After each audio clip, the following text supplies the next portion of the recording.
مشکل وقت کی دعا سیدنا ابن عباس سے روایت ہے کہ رسول اللہ سختی اور مشکل کے وقت یہ دعا پڑھتے تھے. یہ بات بڑی امپورٹنٹ ہے اور یہ حدیث نوٹ بھی کر لیں اور یہ دعائیں پھر الگ اپنے پاس لکھ کے رکھ لیں. رسول اللہ سختی اور مشکل کے وقت یہ دعا پڑھتے تھے: اللہ کے سوا کوئی سچا معبود نہیں جو بڑی عظمت والا بردبار ہے. اللہ کے سوا کوئی سچا معبود نہیں، بڑے عرش کا مالک ہے. اللہ کے سوا کوئی سچا معبود نہیں، وہی ہے جو آسمان اور زمین اور عزت والے عرش کا مالک ہے. لا الہ الا اللہ الحلیم الکریم. آپ اگر یاد کرنا چاہیں تو آسان سا طریقہ ہے. اس میں اللہ تعالیٰ کے ناموں کے ساتھ اللہ تعالیٰ سے مدد مانگی گئی ہے. لا الہ الا اللہ الحلیم الکریم، سبحان اللہ رب العرش العظیم، سبحان اللہ رب السماوات السبع ورب العرش الکریم.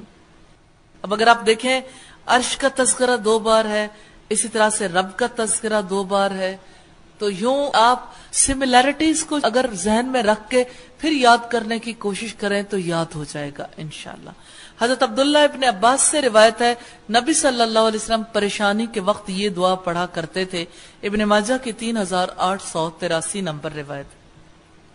اس دعا کے حوالے سے میرا ذاتی تجربہ بہت ہے الحمدللہ کہ جب کبھی انتہائی مشکل موقع پر بھی پڑھی پھر کبھی گھبراہٹ نہیں ہوئی، کبھی پریشانی نہیں ہوتی.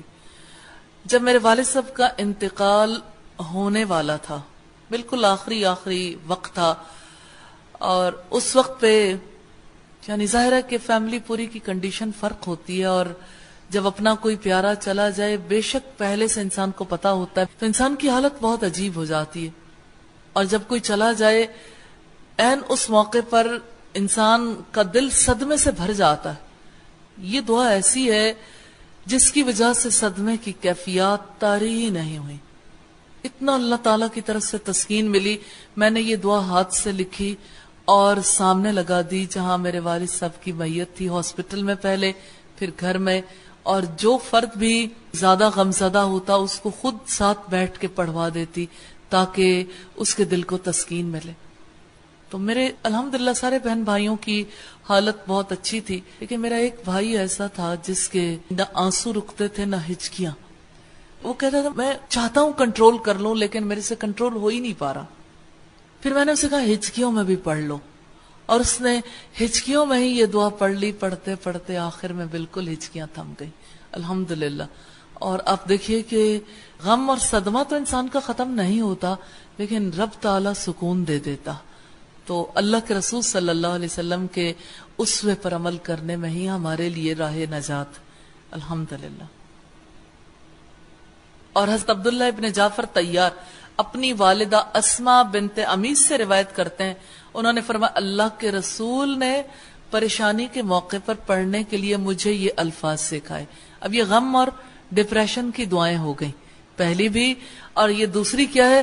اللہ اللہ ربی لا اشرک بہ شیئا.